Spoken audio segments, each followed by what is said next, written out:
네, 반갑습니다. 전 방금 소개받은 송덕용 회계사라고합니다. 반갑습니다.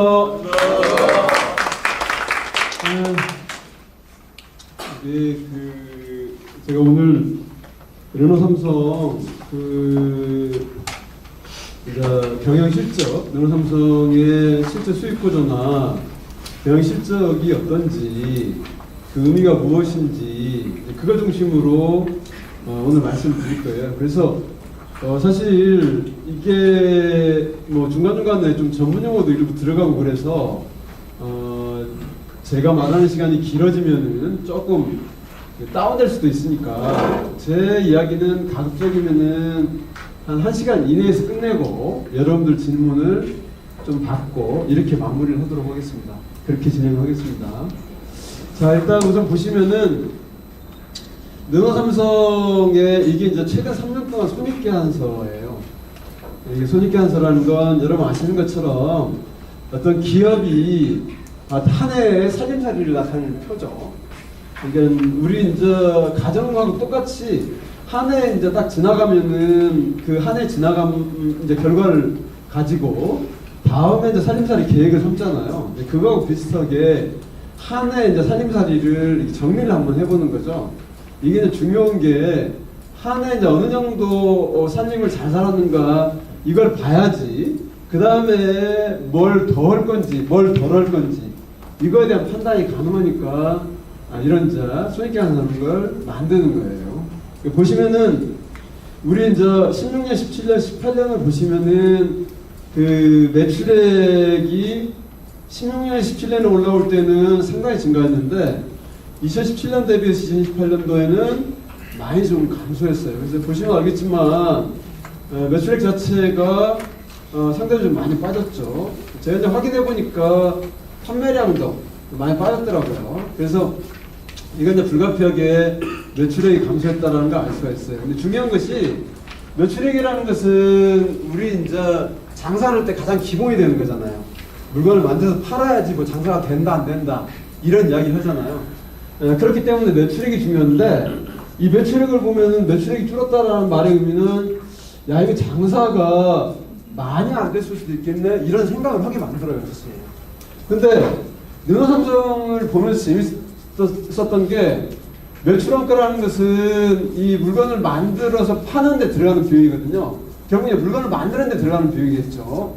이게 매출액보다 또 훨씬 더 많이, 상당히 많이 더 감소를 했어요.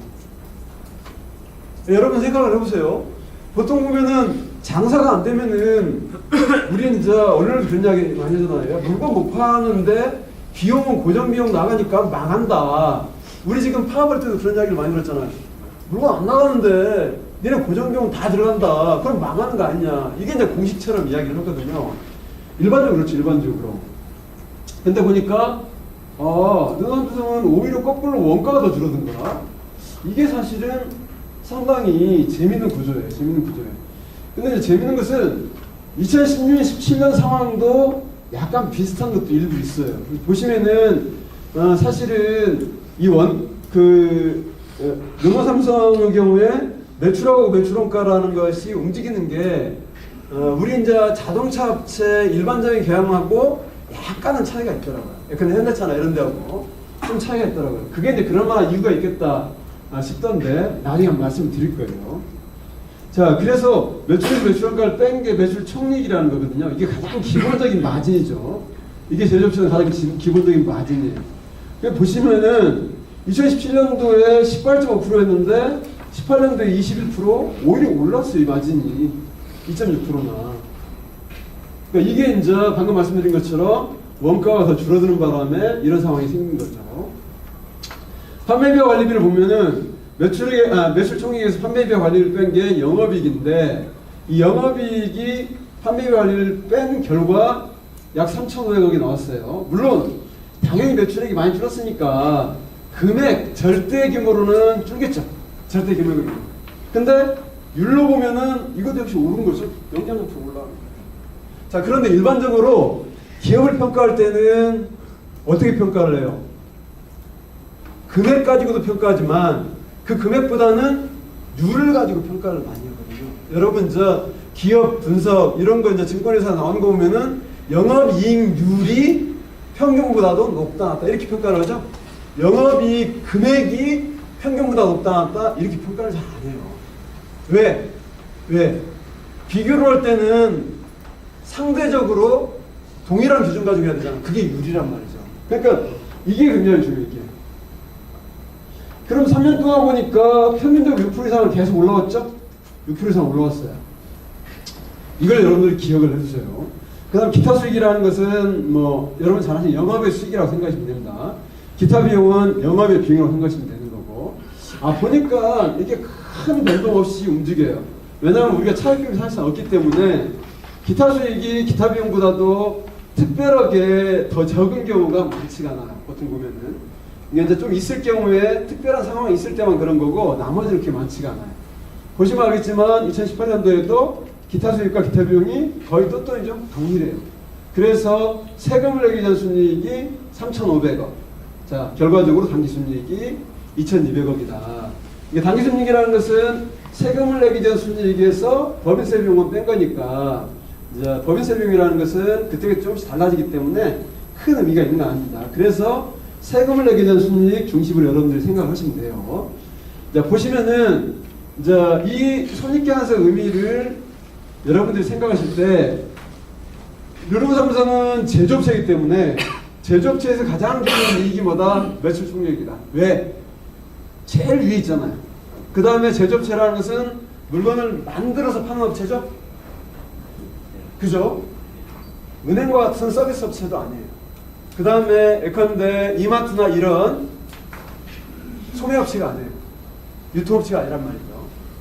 여러분 회사는 뭐다? 제조업체라는 거예요. 제조업체는 물건을 만들어서 파는 업체이기 때문에 팔고 물건을 만드는 데 들어가는 비용을 뺀 기본이익이 매출총액이다. 이게 제일 중요하다.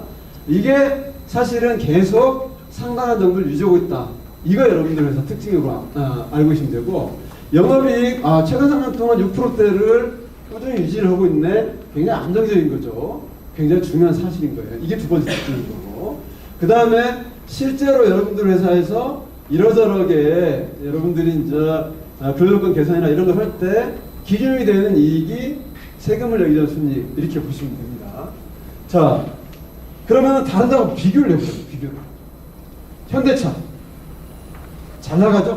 우리나라에서 사실은 이제 삼성전자를 제외하고는 실제로 기업, 단위 기업으로 보면은 두 번째로 큰 기업 이렇게 보시면 되는 거죠. 자동차 업체 중에서는 가장 큰 기업이고, 실제로 현대차가 어느 정도였냐면은 2016년 이전, 실제로는 2016년도까지 10년 동안을 합산 영업이익을 하게 되면은 토요타나 폭스바겐보다도 더 높은 수익률을 자랑했어요. 여러분들이 생각할 때 현대차가 에이씨 뭐 그 똥차 뭐 이렇게 생각하시는 분도 일부 있어요. 근데 실제로는 안 그래요. 그 정도로 잘 나가던 회사인데, 자 보세요. 최근 상황을 보게 되면은 16, 17, 18을 보게 되면은 이게 개별이에요. 개별인데 심지어 2018년도에는 적자가 나요. 17년도에 5.2% 영업이익률, 16년도에 6.5% 영업이익률. 자 보세요. 16년도, 17년도, 18년도에 매출액의 변화가 크게 없어요. 오히려 17년도에 좀 줄어들었다가 18년도에 조금 증가했죠. 3.7% 증가했는데 매출액이 증가했는데도 불구하고 적자가 난 거예요. 이게. 그게 중요하죠. 왜? 원가가 더 증가했어요. 자 그러면은 일단 현대차하고만 딱 비교를 해보게 되면은 눈호학 현대차하고 무슨 차이가 있어요? 가장 중요한 차이가 매출과 무관하게 원가라는데 물건을 만드는 비용이라는 게 우리 같은 경우에는 굉장히 매출에 따라서 안정적으로 잘 움직이고 있네? 이런 걸 알 수가 있는 거죠. 현대차가 지금 그렇지 않은 상태예요. 자, 그래서 결과적으로 놓고 보니까 영업이익만 딱 비교해보면 최근 3년 동안에 현대차의 변동성이 크고 사실은 떨어지고 있는 반면에 르노삼성은 안정적이고 어떻다? 상당히 좋은 수준 유지하고 있다는 걸 알 수 있다. 자, 그 다음에 또 다른 걸 비교해보자. 닛산. 여러분 관계사죠. 관계사. 자, 언론지상에 그런 이야기가 많이 나오죠. 야, 요즘 일본 차 엄청 잘 나간다는데 능삼성 파업이라고 있을 수 있냐? 이런 이야기 많이 나오죠. 닛산 보세요. 닛산 2010년도 6.3%, 우리가 높아요, 낮아요? 비슷하죠? 17년도 낮죠? 18년도 낮죠? 자, 영업이 쭉 떨어지고 있어요. 지금 떨어지고 있어요. 자, 그런데 중요한 사실이 뭐냐면은 닛산의 경우에 사실은 수익성이 좋을 수 있는 조건이에요. 지금 조건 자체가. 왜 그래요? 제일 중요한 이유가 엔화 가치가 굉장히 지금 저평가되어 있잖아요. 그죠? 일반적으로 엔화 가치가 저평가되게 되면은 어떤 그 나라의 그 화폐 가치가 저평가가 되게 되면은 이게 N으로 표시되는 거기 때문에 자동으로 수익률이 올라갈 가능성이 높은 거예요. 그래서 아베가 일본 경제 망한 거 도저히 안 되겠다. 한꺼번에 엔화 가치를 얼마나 다운시켰어요? 한 30%를 다운시켰어요. 여러분 가만히 생각을 해보세요. 2015년 이전에 보통 원화 기준으로 엔화가 최대 1엔이 14원까지 갔었죠. 그 다음에 2015년에 14원까지 있었어요. 근데 그게 지금 얼마예요? 10원, 10원. 그럼 뭐예요? 엔화 가치가 30% 다운된 거예요. 그 바람에 도요타나 닛산이 사실은 수익성이 굉장히 좋아진 거죠. 자, 그런 조건에 불구하고 다운되고 있어요. 다운되고 있어요. 최근 3년치 상황을 보게 되면은 이게 지금 르노삼성의 이익률이 상당히 안정적이라는 걸 알 수가 있다는 거죠. 자, 르노 보세요. 르노. 자, 이 르노는 연결 제품입니다. 여러분 회사 것을 다 포함한 거예요. 다 포함한 건데 다 포함해서 나온 결과 르노삼성하고 똑같은 거예요. 자, 여기에는 르노가 우리한테 가져가는 무슨 로얄티 내는 게 다 포함되어 있는 거예요. 다 포함되어 있는 거예요. 그러면 현대차, 닛산, 르노 이 세 개 회사하고 르노삼성을 비교를 해보게 되면은 르노삼성이라는 회사가 장난이 아니네. 이런다고 알 수가 있다는 거예요. 그 다음 매출이 떨어짐에도 불구하고 수익 자체가 안정적으로 움직이고 있는데 이걸 알 수 있다는 거예요. 왜? 비용 구조가 좋다라는 거예요. 기업 입장에서. 자, 영화를 간단히 비교해 봅시다. 르노삼성, 현대차, 닛산, 르노 방금 말씀드린 것처럼 세개 합계를 내보세요. 르노삼성이 19%예요. 3년 합계해 보면 현대차 11%, 닛산 14.8%, 르노 19%. 자, 우리 모기업인 르노하고 똑같아요. 중요한 사실은 뭐예요? 르노는 우리한테서 로열티를 다 가져가는 게 불고 그렇다는 거예요. 근데 사실은 르노라는 회사가 본래부터 이렇게 좋은 게 아니에요. 본래. 사실은 2010년, 2013, 14년까지는 굉장히 빡빡했어요. 근데 두 가지 이유 때문에 살아나죠. 똑같이 사실은 이제 유럽의 자동차 회사들이 다 수익률이 2%, 3% 혹은 적자 이런 상황이었는데 그런 상황 때문에 유럽도 유럽 환율을 다운시켜요. 그러면서 사실 좀 회복이 된 거거든요. 현실적으로. 자, 어쨌든 거기에다가 르노가 닛산하고 전략적 제휴하고 그 다음에 몇 개 회사들 인수하고 그러면서 사이즈를 막 키웠어요. 키우면서 여러분 잘 아시는 것처럼 카로스 고 회장이 사이즈를 키우니까 뭘 할 수 있어요? 원가 통제할 수 있죠? 흔히 말하면 부품 없이 단가 통제할 수가 있는데 그 단가를 까면서 수익성이 올라간 겁니다.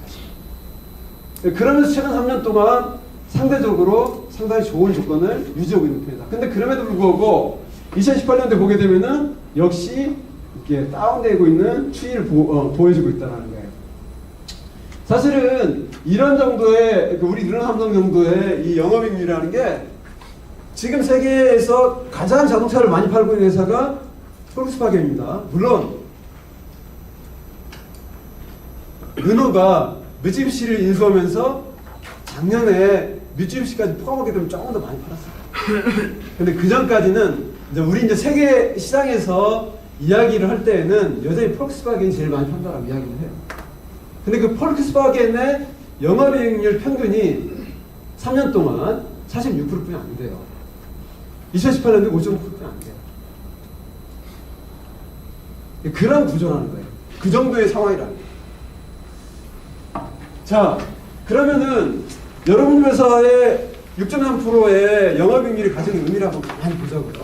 그러니까 6.3%라는 것이 매출이 굉장히 떨어졌는데도 이런 정도의 영업이익률이 나오는 여러 가지 이유가 있는데, 그럼에도 불구하고 6.3% 이상도 나올 수 있는가? 아니면 이게 뭔가 가짜가 아닌가? 분식이 아닌가? 이걸 봐야 되잖아요. 자, 여러분 회사의 비용 중에서 상당히 중요한 비용이 일단 판매 관리비에 있는 특수관계자, 여러분들 모기업이나 닛산용하고 거래하는 내용이에요. 판매 관리비에서만 그렇다는, 판매 관리비에서만. 여러분들이 닛산이나 르노에서 무슨 뭐 부품을 가져오고 이런 거 빼고, 그건 나중에 말씀드릴 거예요.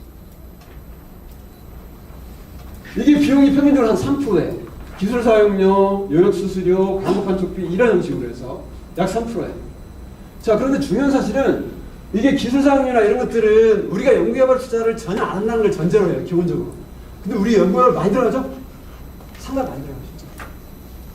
그런데도 지금 다 가져가고 있어요. 다 가져가고. 물론 일부 노무에서 사오는 것도 있습니다. 닛산에서 사오는 게 일부 있고, 그런 것들을 우리가 감안을 해요. 감안을 하지만 어쨌든 중요한 사실이 그런 것들이 평균적으로 3% 정도 들어가는데, 그 3%를 빼고 난 나머지가 6%라는 거예요. 빼고 난 나머지가. 자, 그 다음에 특수환경자 거래 중에서 뭐예요? 우리 매출 거래도 있고 매입 거래도 있죠? 자, 보시면은 자, 내부 매출 감소 보시면 알겠지만은 한 8천억 정도 감소했어요. 많이 감소했죠? 이 내부 매출만. 이게 그리고 르노에스에서 감소가 5,200억, 그 다음에 닛산, 북미 이게 2,400억. 이게 대부분이죠. 어쨌든 특수환경자 거래가 감소하면서 결과적으로는 매출이 많이 다운됐어요. 많이 다운됐어요. 자, 그 다음에 매입도 많죠? 매입도 많아요. 자, 그런데 당연히 매출이 많이 감소하니까 매입도 감소를 해야 되겠죠. 이 감소를 안 하면 안 되죠. 안 되는 거죠, 기본적으로. 자, 7,600 감소하니까 5,500 감소했어요. 아, 보니까 감소폭이 매입이 당연히 좀 작구나라는 걸 알 수가 있어요. 자, 중요한 사실은 우리가 여기 알아야 될 내용이 하나 있어요.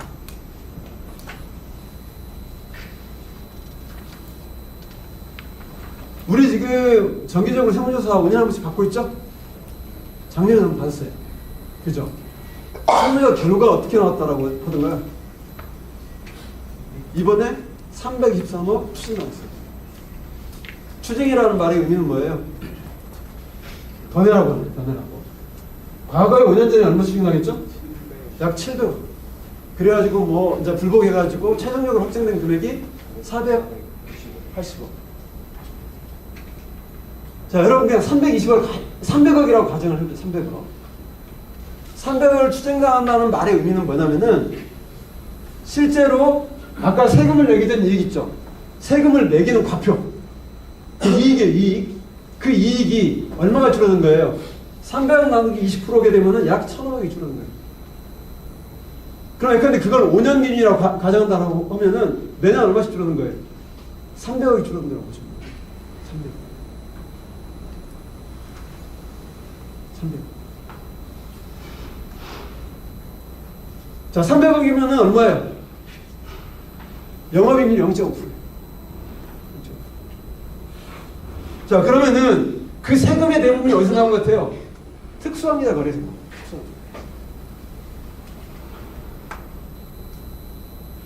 그럼 실제로 여러분들의 수익률은 기본적으로 소액계산에서 나온 것보다도 낮다, 높다? 높을 가능성이 높다. 일단 우리가 추정해볼 수 있는 부분입니다. 6.3% 나와 있는데 그거보다 높을 가능성이 높더라. 자, 그 다음에 이제 인건비하고 수익성 한번 보자. 인건비하고 수익성. 여러분 회사 이제 지금 파업 좀 했다라고, 야, 돈 많이 받는 자동차 회사의 직원들이 파업해가지고 회사 망하려고 작정했다. 이런 이야기들이 막 나오고 있죠. 대표적으로 이런 이야기도 나와요. 여기 이제 기사 그대로 따온 거예요. 닛산 규슈공장 뭐 어쩌고 나오면서 부산의 생산을 뭐 이렇게 해가지고 뭐 굉장히 이제 인건비는 높은데 이게 인건비가 닛산이 이제 낮다는 20%나 낮다는 거예요. 사실은 규슈공장 부분은 제가 찾아보려고 찾아봤는데 이게 따로 나와 있지 않아요. 자료가. 근데 닛산 저편은 따로 나와 있어요. 닛산 일본 전체는 따로 나와 있어요. 이건 제가 그냥 추정한 게 아니라 여기 이제 1인당 인건비 닛산 저편의 1인당 인건비는 닛산도 사업보고서를 내요. 우리 감사보고가 똑같이 사업보고서를 내는데 거기에 들어가 있는데 거기에 들어가 있는데 이게 닛산의 경우에 약 820만 원인데 현재 엔화가 저평가되어 있는 이게 1엔에 10원이라고 가정하고 실제로 우리가 살 때는 약 11원 가까이 되는데 그냥 굉장히 저평가되어 있다 가정하고 10원이라고 가정하면은 얼마예요? 8,200만 원. 물론 엔화라는 걸 우리가 살 때 기준으로 해야 되기 때문에 11원으로 지금 해야 돼요. 그럼 얼마예요? 약 9,000만 원. 본래 정상적인 평가면은 엔화 1엔에 12원 정도가 지금 돼요. 본래대로 한다면. 그건 얼마예요? 약 9,600만 원. 자, 근데 우리는 지금 얼마입니까? 6,300만 원, 2017년도에 6,600만 원. 이것은 전 직원, 4,260명 전 직원을 제가 평균한 거예요. 전 직원 평균입니다. 이게 현장, 사무관리직, 임원 중에 직원으로 포함되는 사람들. 그걸 평균한 게 이렇더라고요. 그런데 여러분 생각해보세요. 규슈공장 인건비가 20% 낮다라고 하는데 우리보다 20% 나오면 5천만 원이야. 그래서 생각을 해보세요. 평균적으로 820만 원 나오고 있는데 그렇게 나올 수 있겠어요? 그래서 제가 보건대는 사실은 쉽지 않죠. 쉽지 않아요. 자, 중요한 사실이 그게 이게 지금 닛산 사업 보고서는 3월 말 기준 사업장이기 때문에 2018년도 것이 나오는 게 2019년 5월 말에 6월 달에 나와요. 그래서 2018년 3월 말 기준으로 이게 한 거예요. 그러니까 이제 만약에 2018년도에 임차가 됐으면 이거 높겠죠, 당연히. 높겠죠. 자, 그 다음에 연간 노동시간을 추정을 해보게 되면은 닛산 일본이 1700시간 이하일 가능성이 높다고 해요. 그 다음에 르노삼성이 1500시간. 사실 이거보다 많을 거라고 추정이 되는데 지금 1500시간은 현대차가 1880시간이에요. 그것보다 조금 많을 거라고 추정을 해요. 자, 시간당 임금은 훨씬 싸죠. 우리는 34,000원, 닛산 일본은 4,800엔.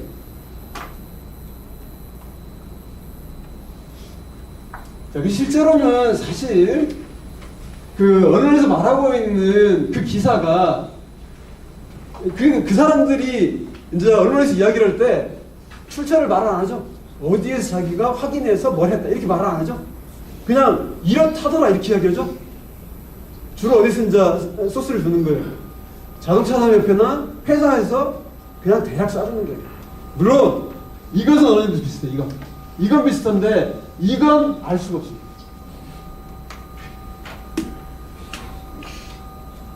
자, 그 다음에 더 중요한 것이 이거예요. 인건비 비교. 이게 중요한 것이 사실은 수익성, 이제 영업이익이나 이익이라는 게 어떻게 나오는 거예요?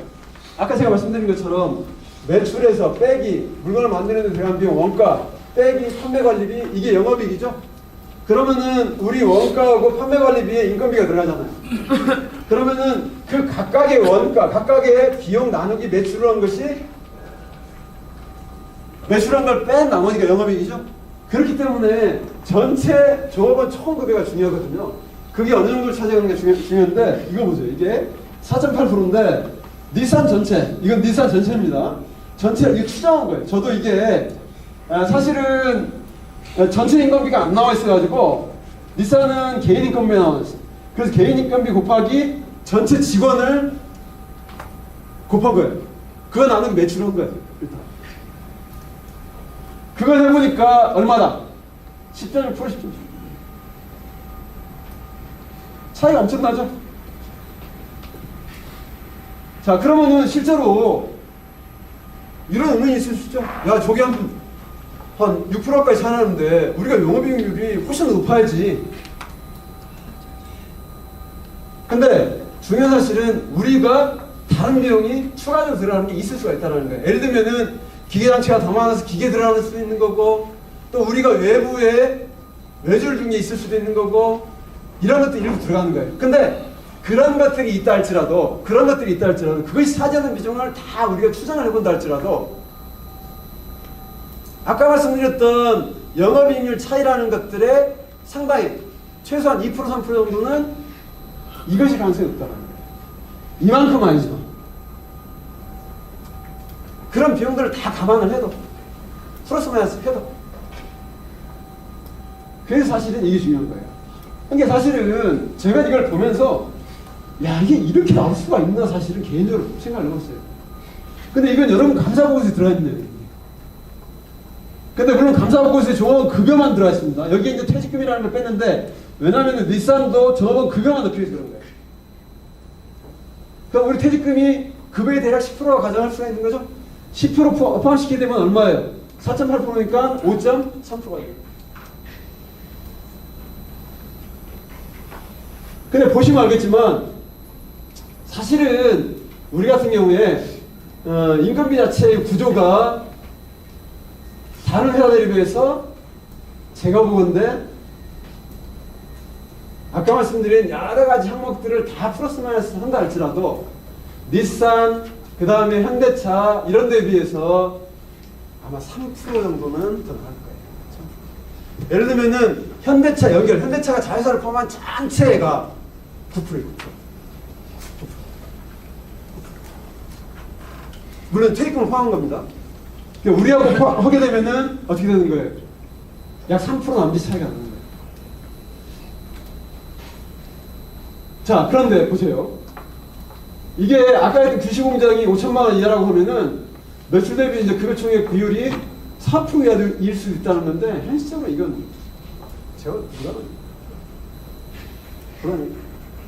물론 뭐 여러 가지 뭐 다른 방법이 있을 수 있는지 모르겠지만, 자, 그 다음에 이제 하나 봐야 될 것이 우리 영업실적 중에서 실제로 당기순이익이나 세금을 내게 되는 이익이 많다라고 하는데 그게 현금으로 회수가 되는지 여부를 봐야 되는데 그게 이제 영업할 때 현금으로. 보니까 3년 합기가 1조 2천억, 매년 평균 약 4천억이 들어와요. 당기순이익보다 많죠? 많아요. 그러면은 우리가 장사를 해가지고 현금으로 항상 회수가 잘 된다는 거예요. 근데 이게 왜 중요하냐면은 자본주의사회는 기본이 뭐예요? 장사가 딱 마무리되는 게 뭐예요? 현금이 내 손에 들 때죠. 자본주의사회에서는 돈이 기본이잖아. 그럼 내가 아무리 물건을 팔아도 내가 사람한테 팔았는데 돈을 못 받았어? 그럼 이게 어떻게 되는 거예요? 장사가 마무리가 된 거 안 된 거예요? 마무리가 안 된 거예요.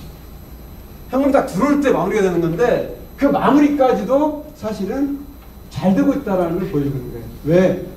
매년 평균 4천억씩 현금 들어오기 때문에. 그걸 가지고 뭐 한다? 투자도 하고. 그 다음에 재무활동 현금이라는 것은 차입금을 상환하거나 아니면 뭐예요? 배당을 주거나. 근데 우리는 지금 뭐 하고 있어요? 배당을 주고 있어요. 자, 보시면은 배당 최근 4년 동안만 해도 합계 금액이 8천억. 영업활동 현금 중에서 영업을 통해서 벌어들인 현금 중에서 투자를 한 나머지는 다 가져요. 약 2,700 투자했죠. 3천억 투자했어요. 나머지 8천억 가져요.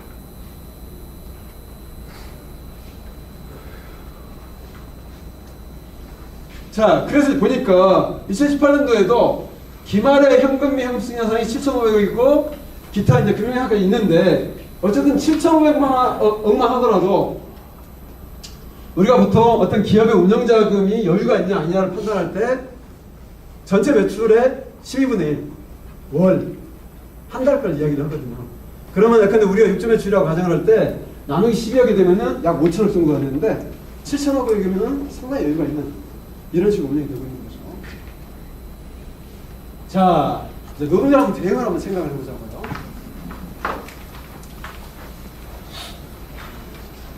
자, 수익 구조. 결혼 한번 생각을 해봅시다. 르노삼성 수익률, 자, 현대차보다 좋고, 닛산 좋고, 닛산보다 좋고, 아까 말씀드린 것처럼, 그 다음에 르노보다도 나쁘지 않고, 이런 상황입니다. 자, 근데 중요한 것은 뭐예요? 우리 특수관계자하고 거래를 통해서 우리가 적어도 이익을 보기보다는 손실을 보는 것이 포함된 영업이익 이 정도라는 거예요. 사실은 굉장히 좋은 상황이다. 그래서 아까 말씀드린 것처럼 이제 매출과 매입 거래를 뺀 나머지 영역 수수료, 판촉비 이런 것들까지 다 고려된 것이 사실은 6.3%예요. 그러니까 세무조사를 가지고 320억 맞은 게 제가 보건데 이 부분도 일부 있을 수가 있지만 아마도 매출 매입 거래 쪽에서 많을 거예요. 아마도. 그 이제 특수관계 거래에서 정상 거래냐 아니냐 가지고 국세청에서 이제 나와서 따지거든요. 그러다 보면은 그 정상 거래냐 아니냐와 관련된 부분은 매출 매입 쪽에서 많을 거거든요. 그러니까 사실은 아까 제가 말씀드렸던 세금을 추가로 두드려 맞은 추징당한 그 부분과 이 3%와는 관계가 크지 않을 가능성이 높더라고요. 그러면은 320원, 320대로 가는 거고 이건 이것대로 가는 거예요. 자, 굉장히 중요한 이유가 인건비 때문에 사실은 수익성이 나옵니다. 인건비 때문에. 인건비 때문에. 이제 그런 것이 있기 때문에 제가 이제 말씀을 드리는 거고, 아까 말씀드린 것처럼 이제 이러저러게 확인해 보게 되면은 우리 이제 시간당 인건비 33,000원, 닛산 일본 48,000원. 닛산 일본의 경우에 약 5만 원 정도 되는 거죠. 그 다음에 말씀드린 것처럼 우리 인건비가 닛산 인건비보다도 훨씬 비싸다 이런 표현을 하는데 실제로는 어떻다? 그게 아니야. 기본적으로 닛산 일본은 820만 원, 우리 돈으로 8,200만 원 최소. 우리 지금 현재 전체 평균이 얼마다? 6,300만 원. 근데 중요한 사실이 닛산 일본은 제가 이제 추정을 하건 데는 그 안에 계절공이라고 하는 우리 기준으로 보면은 비정규직 그게 포함되어 있는 거죠. 그 평균도. 그러니까 실제로 정규직의 경우에는 더 높을 가능성이 높은 거죠. 자, 그래서 기본적으로 1인당 매출액, 매출 대비 급여 중 이런 것들을 보게 되면은 사실 그 르노삼성자동차의 수익률이 어디에서 나오는 거를 알 수가 있는 거예요. 인건비가 사실은 상대적으로 영업이익률, 양호한 영업이익률에 기여를 많이 하고 있구나 라는 걸 알 수가 있는 거죠. 이제 우리가 이제 다만 여기 우리가 고려해야 될 것 중에 하나는 사실은 장기적으로는 이런 문제는 있어요. 왜냐하면 지금 자동차 시장 구조가 지금 빠르게 변하고 있어요. 보시면 알겠지만 지금 이제 예컨대 친환경차네, 그 다음에 공유경제네 이러면서 자동차 시장 자체의 시장 수요와 그 다음에 자동차 차종 자체가 기술적으로 변하고 있는 상황인 거죠. 그게 이제 한편으로 보면은 르노삼성의 중장기적으로 영향을 미칠 요인이에요. 그건 이제 노동조합이 우리 이제 현장에 있는 조합원들하고 같이 이제 상의하고 머리를 맞대고 해서 대응을 쓰는 전략을 짜야 되는 것은 굉장히 중요해요. 그건 굉장히 중요한 거고, 이제 그래서 사실은 우리 같은 경우에 연구개발 활동이 얼마나 되는가를 봐야 되는데, 사실 르노삼성차 같은 경우에는 이제 생산만 하고 있는 줄 알았지만 실제로는 연구개발 비율이 상당히 높아요. 매출 대비 3.5%이기 때문에 지금 현대차가 매출 대비 약 38%를 쓰고 있거든요. 도요타, 닛산이 사실은 3.7%, 8%도 안 써요. 그러니까 우리 지금 3.5% 쓰는 것은 상대적으로 작게 쓰는 게 아니에요. 그러니까 이게 한편으로 보면은 이제 최대 캐파가 30만 대 정도 되는 공장인데 그런 정도의 공장에서 3.5% 정도 쓰는 것은 상당히 많이 쓰는 거예요. 그게 기본적인 자원이 되고 있다는 거예요. 제가 볼 때는 사실은 중장기적으로도 나쁘지 않은 구조라는 걸 알 수가 있는 거죠. 자, 그 다음에 이제 또 신문에서 나오고 있는 것이 르노하고 닛산 뭐 계획금 문제 하고 있고, 그 다음에 또 뭐 트럼프하고 일본하고 뭐 그 무역 분쟁하고 트럼프하고 또 중국하고 무역 분쟁하고 있는데 노동자의 파업하고 난리를 치게 되면은 이제 더 망한다 이런 이야기를 하고 있는데 물론 이제 상황이 그런 상황이 있죠. 근데 그게 실제로 노동삼성에 정말 불리한 거냐 유리한 거냐라는 것은 물론 이제 여러 가지 상황에 따라 달라질 수는 있겠지만은 특별하게 우리에게 유리하거나 불리한 게 없어요 사실 기본적으로. 예를 들면은 지금 그 트럼프가 일본에 압력가하는 것이 너네 자동차 파는 거 관세 세게 때리겠다 이런 표현을 하죠. 근데 중요한 것은 닛산이 북미 공장을 더 키울 수가 없어요. 사이즈를 더 키울 수가 없어요. 왜? 기본적으로 북미 시장 구조가 달라지고 북미 시장 자체가 승차 수요가 다운되고 있어요. 거기에 추가 투자를 해가지고 캐파를 늘리게 되면은 닛산 스스로 망할 수도 있는데 쉽게 늘릴 수 있겠습니까? 도요타 한참 이야기했죠?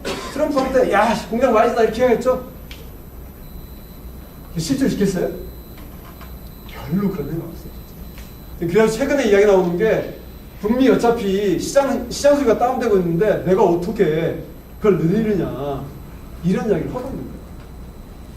자 그렇기 때문에 실제로는 이게 르노하고 닛산하고 계획 공정을 하더라도 이 과정에서 우리가 특별하게 문제가 될 수 있는 내용이 사실은 제가 보기에는 특별한 게 없고 경우에 따라서는 오히려 뭐 약간 그 플러스 효과가 있을 수도 있는 것도 있어요. 다만 방금 이제 그 일부 아까 이제 플러스 마이너스 효과가 있다고 마이너스 효과가 르노삼성 입장에서 보면은 닛산의 경영 구조 보면서 닛산 르노가 아니고 이 범위 안에서 약화시킬 가능성이 있는데 거꾸로 르노 입장에서 보게 되면은 이게 빠져나가게 되면은 르노 입장에서 보면은 르노삼성을 사실은 그냥 버리게 되면은 부담스러워지는 거죠. 그런 상황이기 때문에 이제 플러스 마이너스가 있을 수가 있다. 이렇게 이제 판단할 수가 있다는 거예요. 자 여기까지 결론상 말씀드리고 여러분 질문 있으면 질문을 받도록 하겠습니다.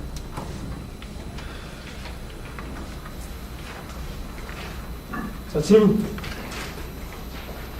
그러면 관료부대 윤식입니다. 예. 교섭장에서 우리 세금 이 부분에 대해서 저희 쪽에 이제 노측에서 사측에 이야기하는 게 있거든요. 근데 저희는 추징이라는 표현을 썼고 중국에서는 추징이라는 표현을 쓰지 않습니까? 그쪽에서는 추납이라는 표현을 하셨어요. 사측에서는. 그러면 아까 6.3%에 대한 그 부분이 그러면 그렇게 신고를 해가지고 그 추징을 당했다 이렇게 저희가 받아들이면 되겠습니까? 세무조사 결과 나온 거니까 그게 그냥 본인이 알아서 나쁜 게 아니잖아요. 그렇죠. 세무조사 결과 나온 것은 추징 나온 거예요. 추징이라고 저희가 이제 알아듣는데 자기들은 그게 이제 수납이라는 표현은 어떤 용어냐면은 이 회계적인 용어예요. 회계적인 용어. 그러니까 이제 세무적인 용어는 조사를 해서 추징이라는 징이라는 것은 징수한다는 거예요. 징수. 강제성 좀 띄는 거죠. 강제성이잖아요. 강제적으로 징수하는 거예요. 그러니까 그 말의 의미는 뭐냐면 제가 이제 아까 말씀드렸던 추가 납부를 한다는 말이 자기가 알아서 자진 납부를 한다면은 소액계산 사람을 다 바꿔야 되는 거예요. 무슨 말씀이겠죠? 과거 소액계산을 다 바꿔가지고 각 연도별로 이익을 다시 계산해야 되는 거예요. 근데 그게 아니고 그냥 자기들이 세무조사 결과 세금 나온 거에 대해서 세무서에서 당신들은 이러이러한 항목이 세금을 내는데 이제 적게 이익을 표시했기 때문에 세금을 더 내시오. 이렇게 나와요. 또 말씀하세요. 조금 전에도 323억을 세금을 작게 신고를 했기 때문에 그 관세율이라고 합니까? 그러면 실제로는 얼마만큼을 더 작게 신고 320억이니까 320억 정도가 나온 이익을 얼마나 줄였느냐 이런 거죠. 네. 그러니까 이게 이런 거죠. 300억이면은 세금이잖아요. 화이트보드에도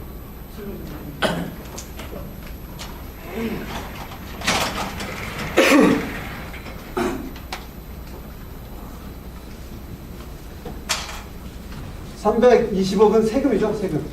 세금이라는 것은 이익 곱하기 세율이죠. 이게 320억이라는 거예요. 그럼 지금 세율을 사실은 이제 24%지만 20% 가정하고 단순하게 계산하고 이거 320억인데 300억을 가정하고 딱 하면은 1,500억. 1,000원 곱하기 20% 하게 되면은 300억 딱 되는 거죠? 예. 약 1,500억. 그러면은 5년 동안 것을 세무조사 일단 5년 동안 했을 거예요. 제가 보건데 보통 보면은 이제 세무조사 5년에 한 번씩 나오긴 하는데 나와가지고 과거 3년걸 보고 조사를 더 할 거 있으면 2년걸 하는 거예요. 그러면 근데 과거 3년 것만 보게 되면은 사실은 3년 것만 걷어가는 거예요.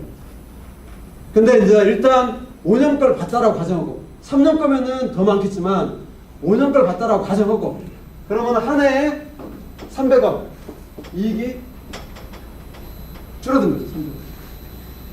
그럼 영업이익률 기준으로는 우리가 6조 영업이니까 0.5%.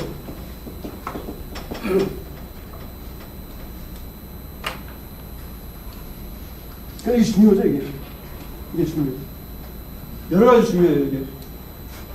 여러분들 인건비에도 작용을 하죠? 영업이익이? 저희 회사에 PI PS를 저는 이익률 달성하면 PI를 주는 제도가 성과급 같은 걸 준다는 거죠? 총 세전 이익의 5%를 2년치에 나눠서 주는 것도 그러면 이익을 축소했기 때문에 우리가 받았어야 될 금액이 주는 거네요. 그럴 수도 있는 거죠.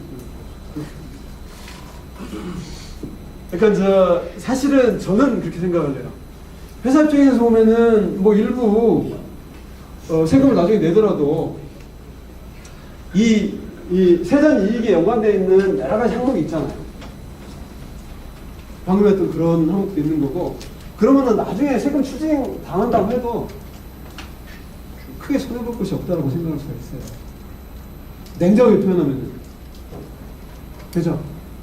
어차피 이 세금 내는 것은 옛날에 내나 지금 내나 똑같은 거예요. 다만 여기 물론 가산세는 있죠. 가산세는 있지만 가산세는 이 세금이 10%예요. 물론 이제 의도적인 경우에는 좀 세긴 하지만 요즘 이제 의도적인 경우에는 최대 40%까지 올라가요. 세금이 40%. 왜냐 가산세라는 것이 과소신고 가산세하고 그 다음에 과소납부 조금 납부했다. 이래가지고 보통 보면은 과소신고 가산세 한 10%. 그 다음 과소 납부 가산세라는 것이 이제 대략 이자로 따지게 되면은 약 8% 정도. 한 10, 간단히 10%가 될까? 사실은 20%인데 의도적으로는 40%까지 올라가. 의도적으로. 근데 사실은 이걸 안 때릴까? 이건 세금입니다. 세금액. 예컨대 세금 300억이면은 이것의 20% 최대 60억이죠?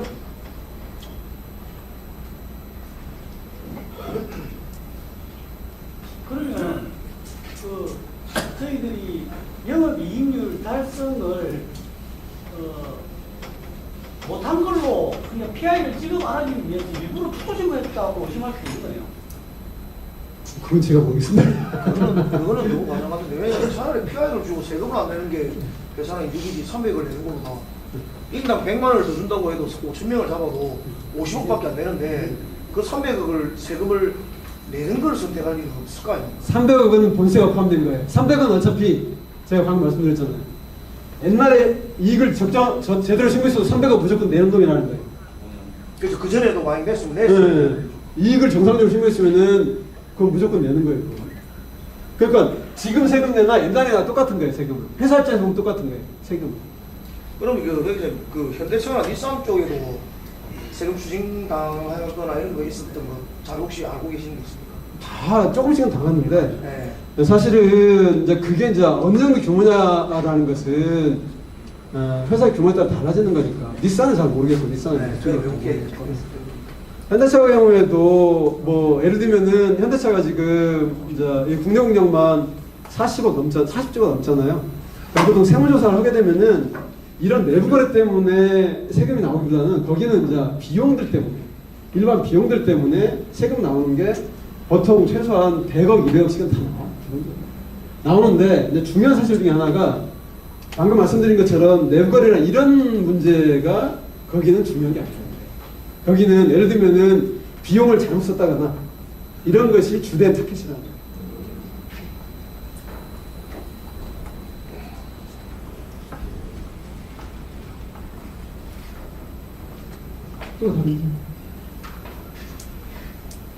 지금 여러분들 노동 시간이 대략 몇 시간입니까? 819 하게 되면은 지금 88? 그럼 특근은 보통 한 달에 몇 시간씩 해요? 잔업 지금 따로 없고 2018년도에 컴플러스 구로 했고 주말에도 특근이 99 2018년도 그게 한 달에 2번 특근에 토요일 신약까지 작년 같은 경우는 많이 지금 저도 이제 계산이 정확하게 들어가지 않지만 현대차보다 좀 많죠 지금. 현대차가 지금 차 중에서 제일 적다라고 하던데 1880시간 네, 그건 아니거든요. 오케이 다른 질문. 네, 궁금해서 저 개인적으로 혹시 궁금. 저 세무서에서 볼 때 네.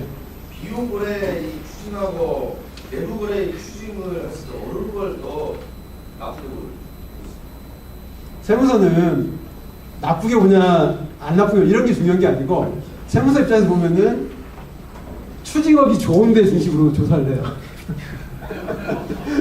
무슨 말인지 아시겠죠? 그게 이제 예를 들어 여기 같은 경우는 내부 거래 그러니까 추징업이가 훨씬 규모도 있고 하기 때문에 좋은 거예요. 그러니까 그리고 상대적으로 제가 물론 여기 이제 정확하게 상황은 모르겠지만 외국계사 같은 경우에는 비용 통제를 엄격하게 하는 편이에요. 무슨 말 아시겠죠? 그러니까 예를 들어서 접대비 쓴다 누구한테 얼마를 썼는지 이런 것들을 엄격하게 통제를 하는 편이에요. 네, 그렇기 때문에 이제 세무서 입장에서 보게 되면은 아 외국계사는 비용 통제를 엄격히 한다라는 생각을 가지고 있어요. 기본적으로. 가지고 있기 때문에 제가 보는 데는 글쎄 여기 같은 경우는 내부 관리 중심으로 아마 조사를 할 겁니다. 일단 충당금을 확보를 해놓으면 네. 그 돈을 쓰든 안 쓰든 간에 돈이 남는 거잖아요. 예, 예, 예. 그럼 그 돈의 값어치는 안 써도 귀속이 되는 거잖아요. 그렇죠, 그렇죠. 그럼 그걸 만약에 돈을 충당금을 보충을 한다라면 어차피 우리가 벌어들인 돈을 거기다가 빼놓는다라면 우리가 그만큼의 마이너스라는 거죠. 임금을 우리한테 아, 그렇죠, 그렇죠. 아, 그거 물어보신 거구나. 2017년도?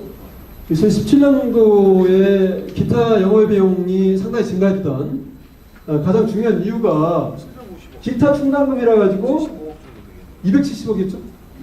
279억을 잡아놨더라고요.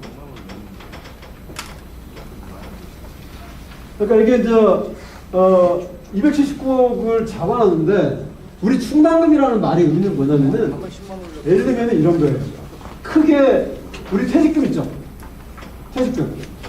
우리 퇴직금 보면은 퇴직금의 충당금 이렇게 표현하죠? 충당이라는 표현은 내가 지금 현금이 나가진 않지만 나중에 현금이 나갈 걸 대비해서 미리 비용 처리하는 거예요. 미리 비용 처리하는 거예요. 여러분 회사도 지금 퇴직금 충당을 다 달아놓고 있거든요. 그러니까 예를 들면은 여러분들 1년 근무하면은 퇴직금을 줘야 되기 때문에 내년 말에 계산을 해가지고 아, 이 사람이 실제 퇴사를 안 하더라도 퇴직금의 충당금 100억 비용 처리를 해요. 그 다음 또 하나가 AS 비용.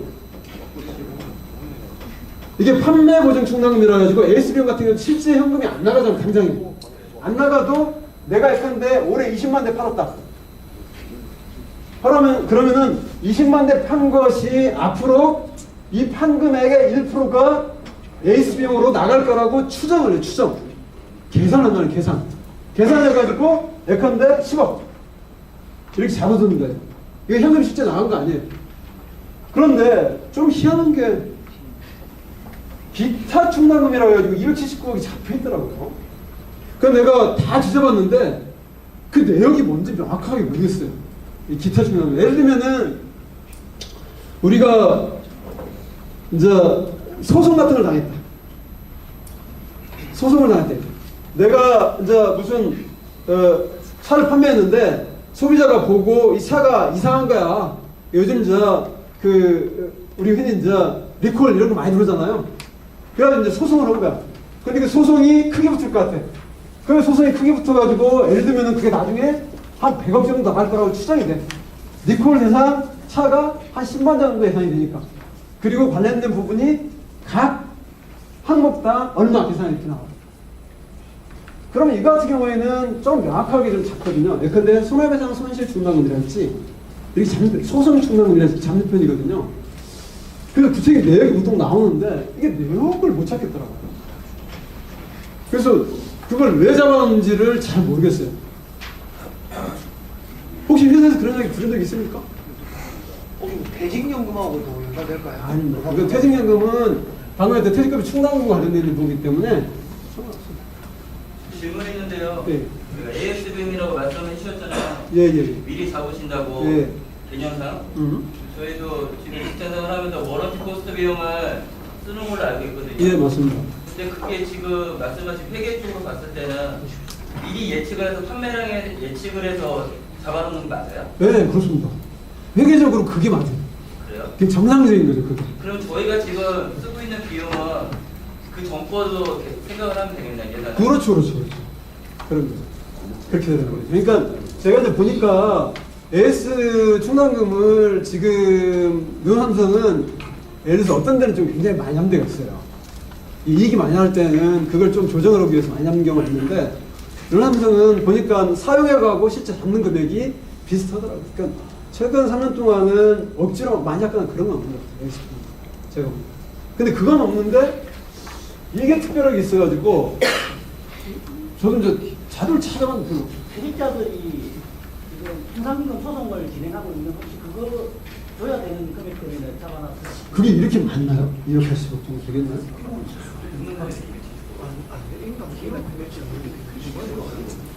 아니 그러면은 만약에 그렇게 부르게 되면은 사실은 그 밑에 간단하게 메모 같은 걸 해야 돼요. 감사보고서에 보면은 이 충당금의 내역이 퇴직자들이 소송을 제기했고 그 소송에 따라서 우리가 손실 가능성이 있어서 충당금을 잡는 거다 이렇게 잡아놓는 편인데 그런 것들이 명확하게 없더라고. 그래서 내가 그리고 그걸 기타 충당금으로 잡아놓으니까 보통 잘 안 쓰거든요. 기타 충당금을 잘 안 쓰거든요. 자기들이 좀 소송이나 이런 것 같으면은 손해배상 소송은 손해배상 손실 충당금 뭐 이런 식으로 잡거든요. 혹은 소송권이면 소송 충당금 이런 식으로 잡거든요. 근데 그것도 일심에서 지면 잡는 경우가 많아요. 구체적으로 지면.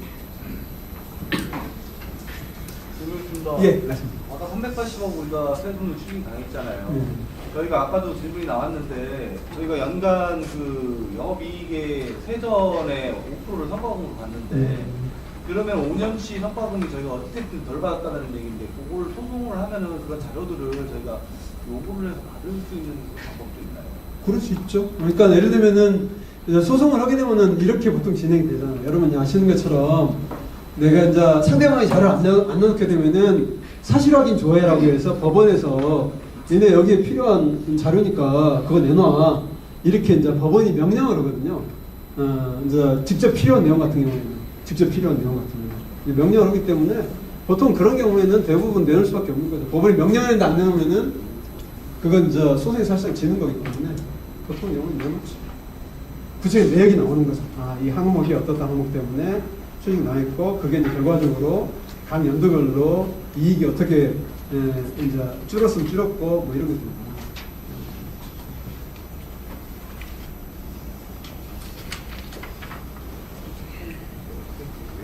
제 생각으로 270억이 쪼그랗게 잡았는데 사람들 우리 회사 명태 프로그램에 그래갖고 1억 몇천씩 나가잖아.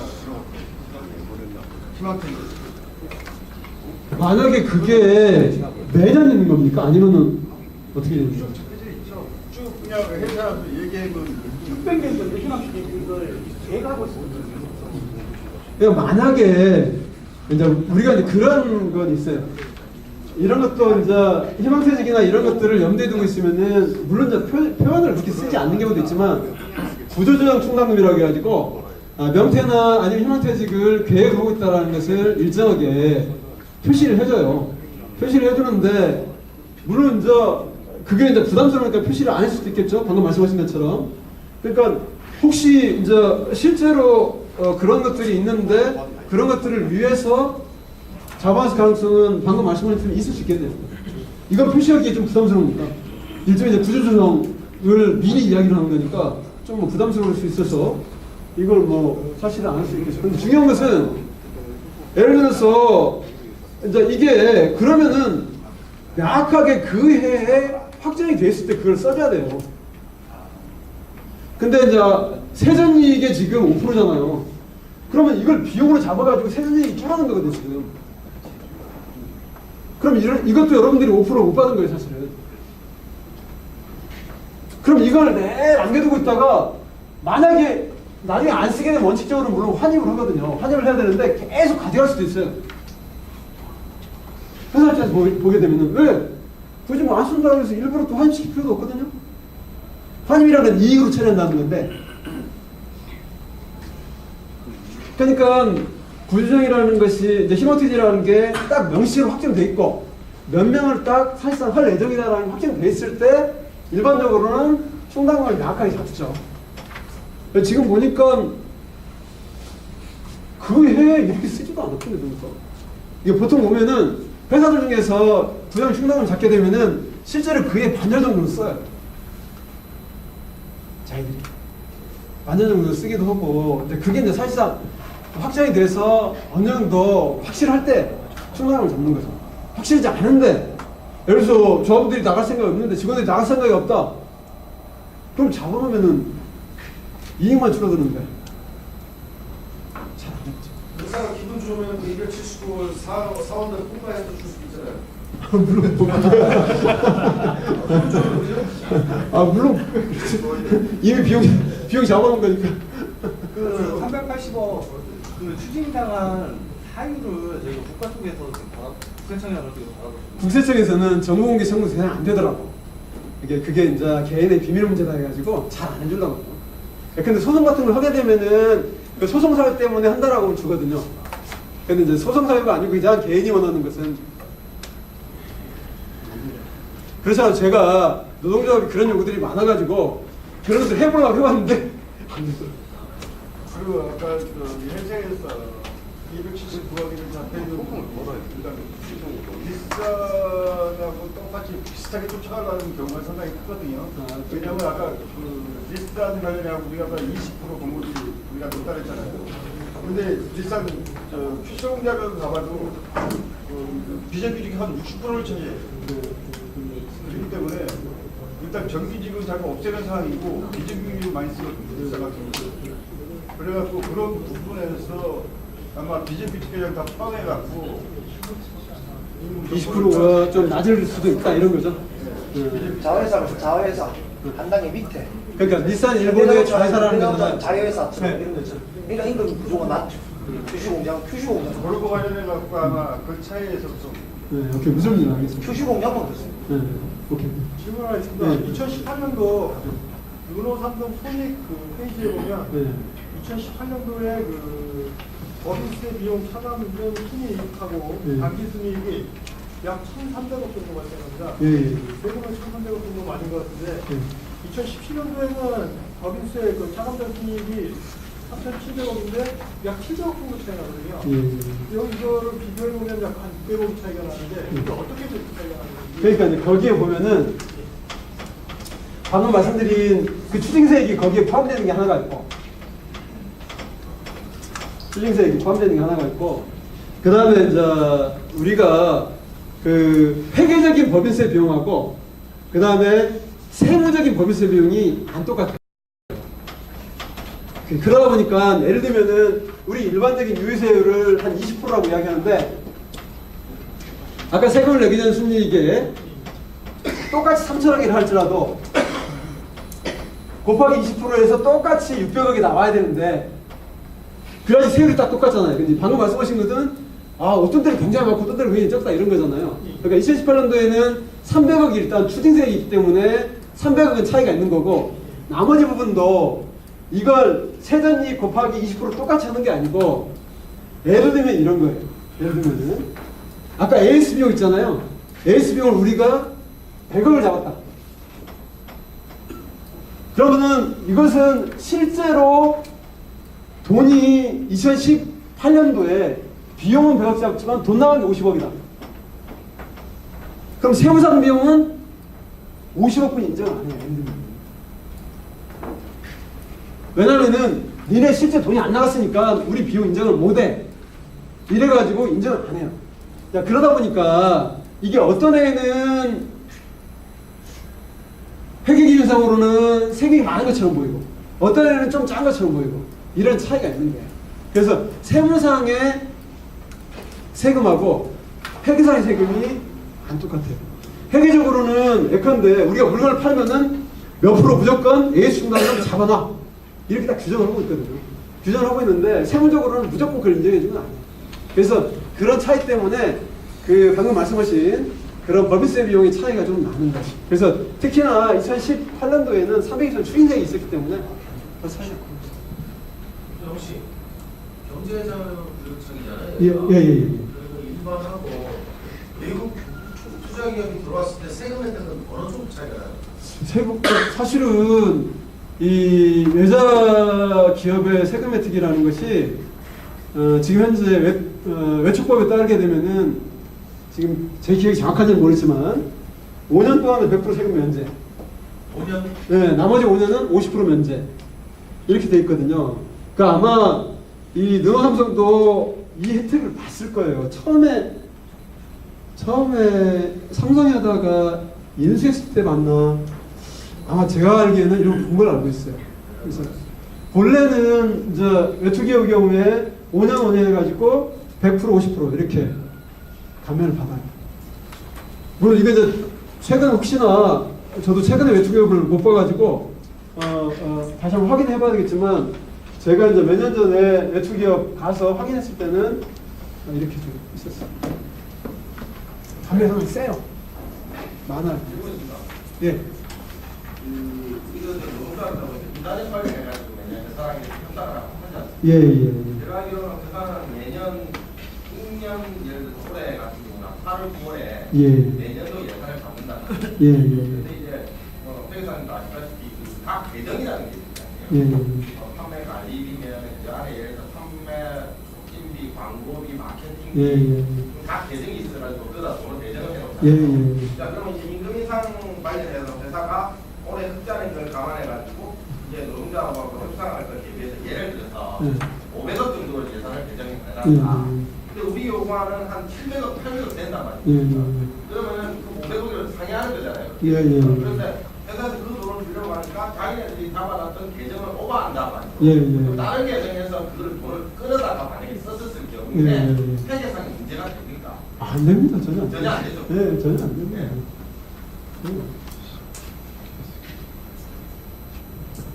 또 다른 점.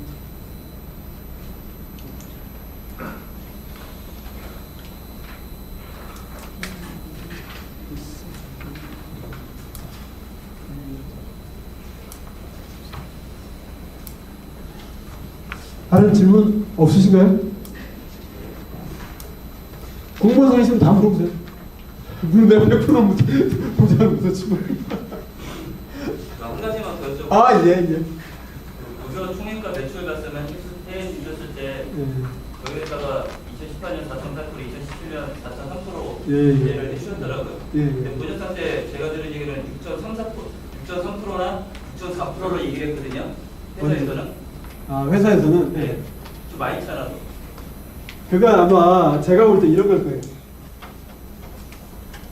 회사에서 이야기하는 바는 제가 아까 처음 말씀드린 것처럼 제가 닛산하고 비교하기 위해서 급여만, 닛산에 자료 나왔는 게 급여뿐이 안 나와 있어서 급여만 한 거예요. 급여에다가 플러스 퇴직금. 회사는 플러스 퇴직금을 얻고 거기에 4대 보험 플러스 복리후생비까지 할 거예요. 그럼 이게 대략 10% 정도 되고 이것도 한 10% 되거든요. 급여의 10%. 그러면 아까 말씀드린 것처럼 급여가 4.8%면은 이거의 10% 하게 되면은 약 5.3% 되는 거고 또 이거의 10% 하게 되면은 약 6% 가까이 되는 거예요. 그렇게 되는 거예요. 그러니까 사실은 회사에 주장하는 바는 보통 인건비 비중을 높이기 위해서 총인건비 기준으로 이야기해요. 총인건비 기준. 총인건비 기준. 근데 방금 말씀드린 것처럼 어차피 저는 그 닛산일본하고 비교하기 위해서 닛산일본에 나와 있는 자료만 비교를 하면 우리 거하고 같이 비교를 해야 되니까 그렇게 해서 제가 그래서 아까 말씀드릴 때 여기 퇴직금을 넣게 되면은 5.4% 이렇게 나온다라고 말씀드렸던 거죠. 예를 들면 우리나라 현대차나 이런 데는 공시를 할 때 인건비를 이 복리후생비하고 인건비를 별도로 구분해요. 우리는 급여 플러스 퇴직금을 포함시켜서 인건비 총액이 얼마다 이렇게 공시하는 거예요. 현대차나 이런 데는 복리후생비는 별도로. 그렇게 보죠. 그러니까 이게 이제 공시 항목들을 그래서 이제 우리가 그 인건비라고 할 때 인건비의 내용이 뭐냐라는 것을 명확하게 확인을 먼저 해줘야 되는 거예요. 그러니까 예를 들면은 폭스바겐 인건비가 얼마다라고 하는데 폭스바겐하고 우리가 인건비 들어간 항목이 달라요. 근데 그걸 그냥 갖다가 들이밀게 되면은 서로 다른 기준 가지고 비교를 하는 상황이 생기는 거죠. 그런 얘기인 거죠. 네. 여기 그 매출 원가 대비 그 총 생산 대수를 하면 네. 대당 원가가 나올 수 있을까? 당연하죠. 그건 당연한 거죠. 대단한 거죠.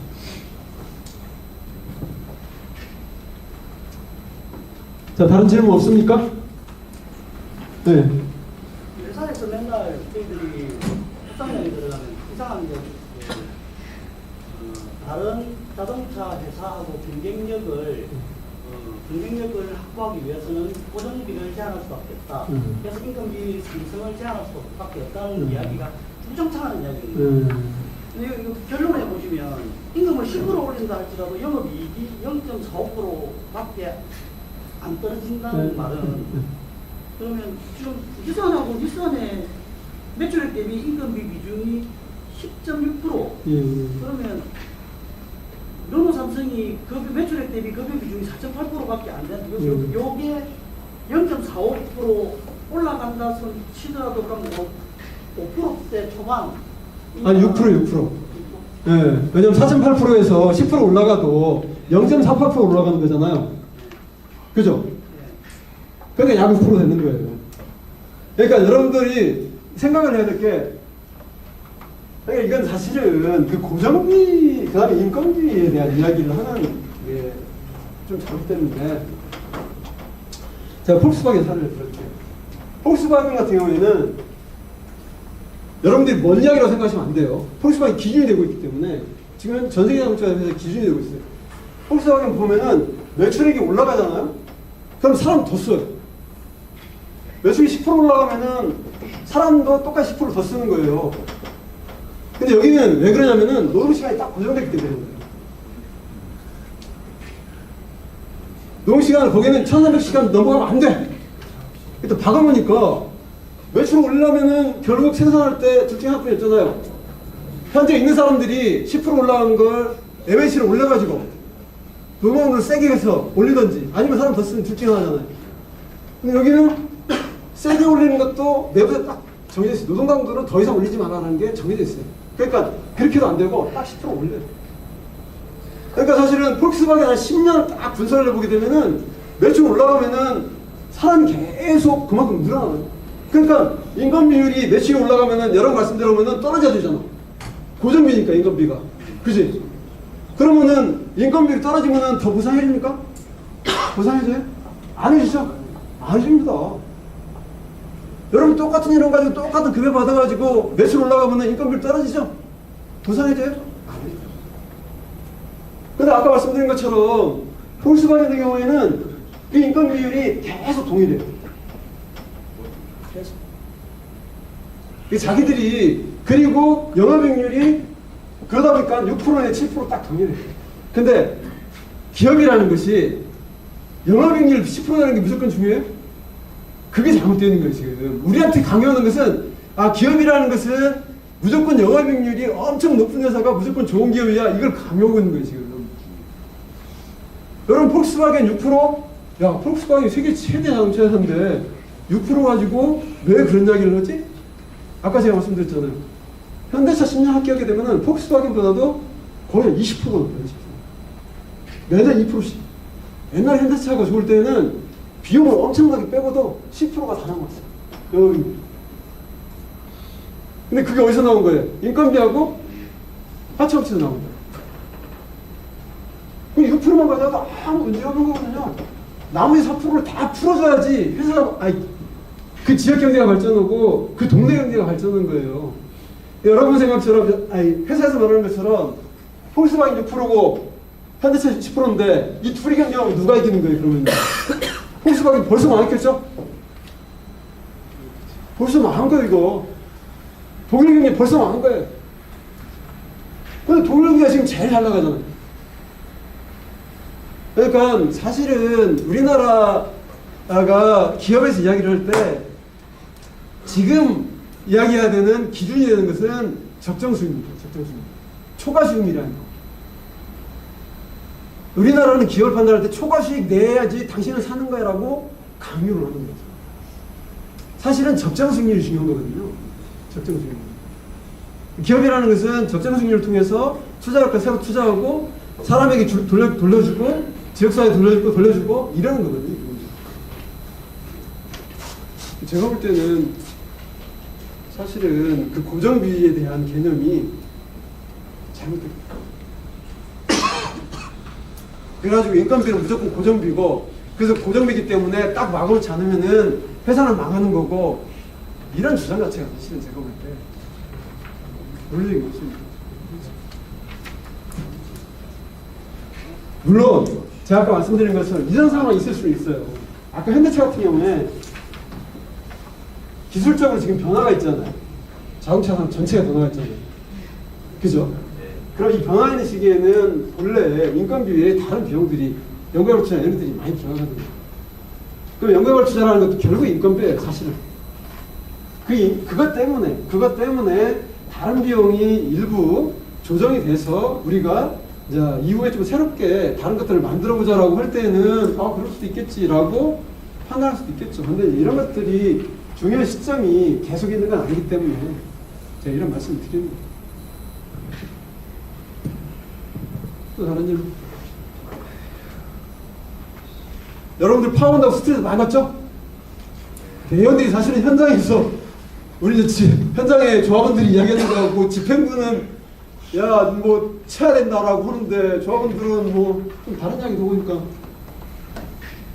한쪽 귀로는 공화를 잘하는 이야기 듣고 한쪽 귀로는 더 잘하는 이야기 듣고 힘들죠? 힘들 겁니다.